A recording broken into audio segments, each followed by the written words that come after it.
levada para a delegacia. Num momento de um tumulto, senhores jurados. Eu estive lá, eu entrei nesse caso 48 horas depois.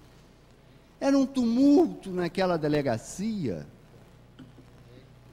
Eu me lembro que quando o Guilherme foi solto e depois preso, quando ele entra preso na delegacia, a chuva de pedras. Era difícil, a PM foi chamada para controlar. E a polícia entendeu que seria difícil ingressar nas salas, nas poucas salas dos delegados, com Paula. E a polícia fez. Não teve como fazer diferente de ter ali aquela entrevista que não é no terreno baldio. É no terreno contíguo. A delegacia é no próprio pátio da delegacia. Então, esquecido a prova do Hugo, vamos ver a prova dos policiais. O policial Nélio diz que Paula confessou que estava no local, que se escondera no banco de trás e que assistiu o marido naquele local matar a Daniela. O detetive Nélio, ao que parece, responde a um processo. E pelo que a defesa juntou nos autos, eu imagino que o fato de responder a um processo vai invalidar esse depoimento. Lembram os senhores que este processo é um processo em que 80 policiais, 80 delegados, cerca de 80 delegados respondem a esse processo, que é o processo de terem ou não recebido, se apura, a propina do bicho. Mas esses 80 policiais, esses 80 delegados, nesses últimos 10 anos, prenderam quase milhares de assaltantes, de estupradores, de sequestradores, de homicidas. A atuação desses delegados, então, tem que ocasionar a abertura das cadeias pelos fatos deles estarem respondendo a um processo criminal? Mas também, vamos também deixar o Nélio de lado, assim como o Hugo. Mas o delegado Nilton não responde processo. Também ouviu dela que tinha participado do homicídio. Só o Nilton? Não. O Valdir também ouviu e não respondeu ao processo, que eu saiba. O detetive Nelson também não responde processo. Os delegados que afirmaram que ao telefonar para casa, Guilherme disse que deixa que eu vou segurar sozinho, também são testemunhas do envolvimento dela. Já aí uma constelação de testemunhas. Essas testemunhas também estão mentindo. Essas testemunhas, então, também estão no complô para perversamente, empurrado pela família da vítima, condenar uma inocente. Assim como os policiais dizem que Paula estava deitada no banco de trás porque ela afirmou isso, no primeiro dia, no dia 29, neste mesmo momento, lá na Taicom,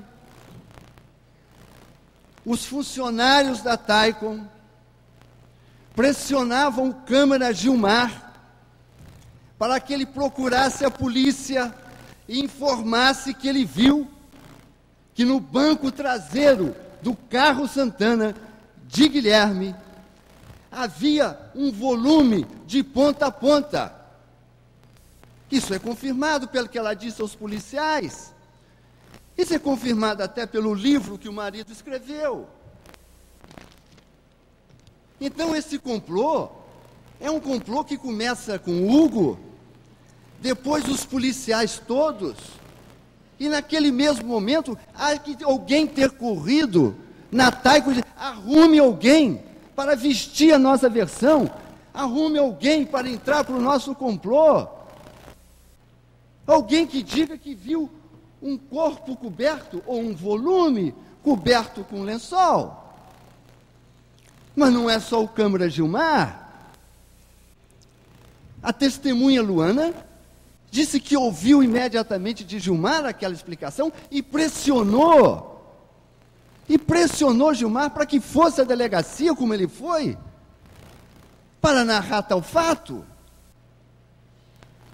Então, se Hugo é tão desonesto assim, afinal de contas, ele é sogro e pai de promotores, e os promotores querem perseguir, assim como a família quer perseguir a inocente de Paula.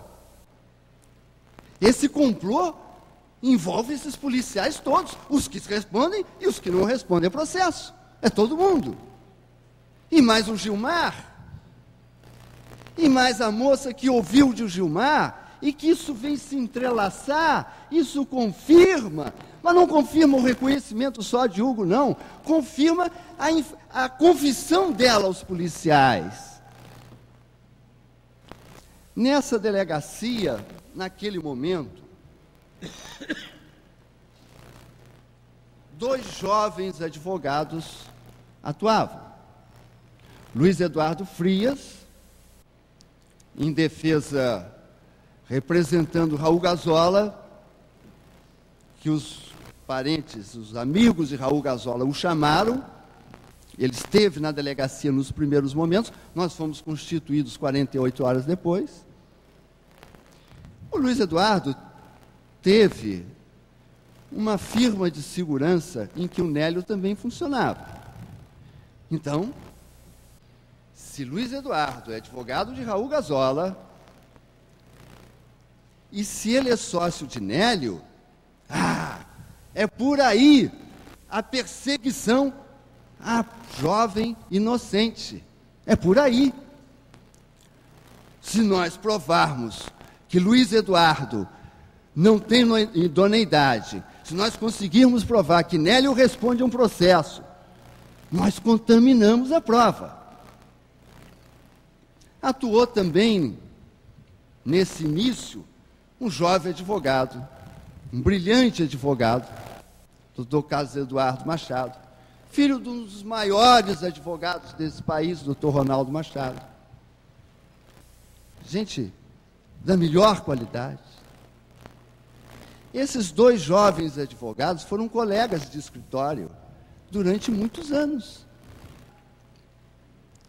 Eu me pergunto, senhores jurados, afinal de contas, estes policiais, essa equipe toda, prejudicou ou beneficiou Paula? Porque se eles inventaram essa história toda, porque Luiz Eduardo diz, vamos pegar, como fazem os traficantes, e como faz a máfia, mata a família toda. Vamos pegar o assassino e a mulher dele também, de quebra. É a única explicação para a perseguição a ela. Mas esses 2 jovens advogados tiveram uma atuação no primeiro momento. Mas se os policiais mentiram, estavam prejudicando Paula. Mas se eles estavam dizendo a verdade, se eles ouviram a confissão de Paula, que vem se entrelaçar em todas as provas, e não tomaram o depoimento dela, deixaram ela escorrer por entre os dedos, graças à atuação do outro jovem advogado, então os policiais beneficiaram Paula. Assim como longe de mim imaginar que o doutor Luiz Eduardo Frias, nesse complô macabro de prejudicar Paula, teria influenciado os policiais, também longe de mim imaginar que o doutor Carlos Eduardo Machado pudesse ter dado um jeitinho para que ela não prestasse depoimento.